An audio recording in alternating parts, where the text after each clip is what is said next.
VVPAT வழக்குகள் தள்ளுபடி செய்யப்பட்டுள்ளதை நாம் அண்மை செய்தியாக பார்த்துக் கொண்டிருக்கின்றோம். ஒப்புகைச் சீட்டுகளை 100% எண்ணக்கூடிய வழக்குகளை தள்ளுபடி செய்து உச்சநீதிமன்றம் உத்தரவு பிறப்பித்துள்ளது. தற்போது நாம் அதனை அண்மை செய்தியாக பார்த்துக் கொண்டிருக்கின்றோம். கடந்த 16ஆம் தேதி ஒப்புகைச் சீட்டு விவகாரத்தில் தேர்தல் ஆணையம் விலக்கு அளிக்க வேண்டும் என்று உச்சநீதிமன்றம் தெரிவித்திருந்தது. அதன்படி தேர்தல் ஆணைய அதிகாரி ஆஜராகி நேற்றைய தினம் விளக்கம் அளித்திருந்தார். அதில் விவிபேட் கண்ட்ரோல் மிஷின் மற்றும் இவிஎம்மில் தனித்தனி சிப்புகள் பொருத்தப்பட்டுள்ளதாகவும் இதில் பொருத்தப்படக்கூடிய புரோகிராமை மாற்ற முடியாது என்றும் அதிகாரிகள் விளக்கம் அளித்திருந்தனர். இந்நிலையில் இந்த தீர்ப்பானது ஒத்திவைக்கப்பட்டது. அதன்படி இன்று தீர்ப்பு வழங்கப்படும் என்று அறிவிக்கப்பட்டது. தற்போது ஒப்புகைச் சீட்டுகள் 100% எண்ணக்கூடிய வழக்குகளை தள்ளுபடி செய்து உச்சநீதிமன்றம் உத்தரவிட்டுள்ளதை நாம் அண்மை செய்தியாக பார்த்துக் கொண்டிருக்கின்றோம். மேலும் கூடுதல் விவர செய்தியாக கிருஷ்ணமூர்த்தி வழங்க கேட்கலாம். கிருஷ்ணமூர்த்தி, தற்போது விவிபேட் தொடர்பான வழக்குகளை உச்சநீதிமன்றம் தள்ளுபடி செய்துள்ளது. இது குறித்தாக என்னென்ன விவரங்கள் அதில் தெரிவிக்கப்பட்டுள்ளன? கூடுதல் விவரங்கள்.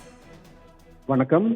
விவிபேட் இயந்திரத்தில் பதிவாகக்கூடிய அனைத்து ஒப்புகைச் சீட்டுகளையும் என்ன உத்தரவிடக் கோரிய வழக்கில் தற்போது உச்சநீதிமன்றம் தள்ளுபடி செய்து உத்தரவிட்டிருக்கிறது.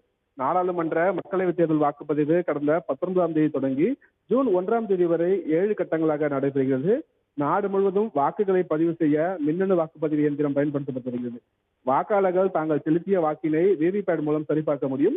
இந்த நிலையில் வாக்கு எண்ணிக்கையின் போது வாக்கு இயந்திரத்தில் பதிவான வாக்குகளை விவிபேட் சீட்டுடன் சரிபார்ப்பதை கட்டாயமாக்க கோரி உச்சநீதிமன்றத்தில் பொதுநல வழக்குகள் தாக்கல் செய்யப்பட்டுள்ளன.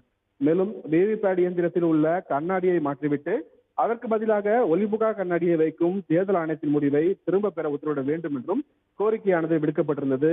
இந்த ஒளிபுகா கண்ணாடி மூலம் 7 வினாடிகள் விளக்கு எரியும் போது மட்டுமே வாக்காளர்கள் விவிபேட் சீட்டை பார்க்க முடியும்.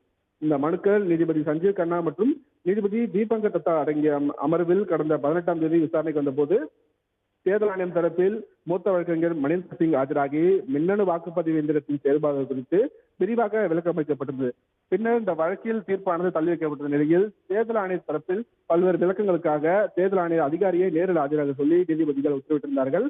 அப்போது மின்னணு வாக்குப்பதிவு இயந்திரம், ஒப்புகைச் சீட்டு இயந்திரம், கட்டுப்பாடு கருவி ஆகிய 3க்குமே தனித்தனியாக மைக்ரோ சிப்கள் புரோகிராம் செய்யப்பட்டு பொருத்தப்பட்டு இருக்கும் என்றும் அவற்றை மாற்ற முடியாது என்று தேர்தல் ஆணைய அதிகாரிகள் தரப்பில் மற்றும் பொறியாளர்கள் தரப்பிலும் உச்சநீதிமன்றத்தில் தகவல் தெரிவிக்கப்பட்டது. இதற்கு மனுதாரர் தரப்பில் மைக்ரோ சிப்புகள் ஒருமுறை மட்டுமே பயன்படுத்தக்கூடியவை என தேர்தல் ஆணையம் நீதிமன்றத்தில் கூறுகிறது. ஆனால் இதை உற்பத்தி செய்யக்கூடிய நிறுவனம் அதை மீண்டும் பயன்படுத்த முடியும் என தகவல் அறியும் உரிமை சட்டத்தின் மூலம் கேட்கும் போது பதிலளித்து இருந்தது முரணாக விஷயமாக பார்க்கப்படுகிறது என்று மனுதாரர் தரப்பில் குற்றச்சாட்டு வைக்கப்பட்டது. அனைத்து மைக்ரோ கண்ட்ரோலர்களுமே ஒருமுறை நிலைப்படுத்தக்கூடியவைதான் என்றும் அவற்றை மாற்ற முடியாது என்றும் அனைத்து இயந்திரங்களும் 45 நாட்களுக்கு பாதுகாப்பாக வைக்கப்படும் என்றும் 46வது நாளில் ஏதேனும் தேர்தல் மனு தாக்கல் செய்யப்பட்டுள்ளதா என்பதை கண்டறிய சம்பந்தப்பட்ட உயர்நீதிமன்றங்களின் பதிவாளர்களுக்கு தலைமை நிர்வாக அதிகாரிகள் கடிதம் எழுதுவார்கள். அவ்வாறு தேர்தல் மனுக்கள் தாக்கல் செய்யப்பட்டால் இயந்திரங்கள் பாதுகாப்பாகவே வைக்கப்படும். தேர்தலுக்கு பிறகு 3 யூனிட்டுகள் மட்டுமே சீலிட்டு வைக்கப்படுகின்றன என்று தெரிவிக்கப்பட்டது.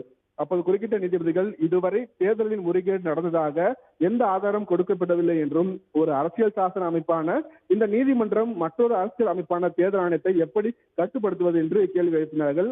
குளறுபடிகளில் ஈடுபடுகிறார்கள் என்றால் அவர்களை தண்டிப்பதற்காக போதுமான சட்ட விதிமுறைகளையும் அமலில் இருக்கின்றது என்று கூறி நீதிபதிகள் இந்த வழக்கில் தீர்ப்பை தள்ளி வைத்திருந்தார்கள். தற்போது இந்த வழக்கில் தான் இந்த தீர்ப்பானது வெளியிருக்கிறது.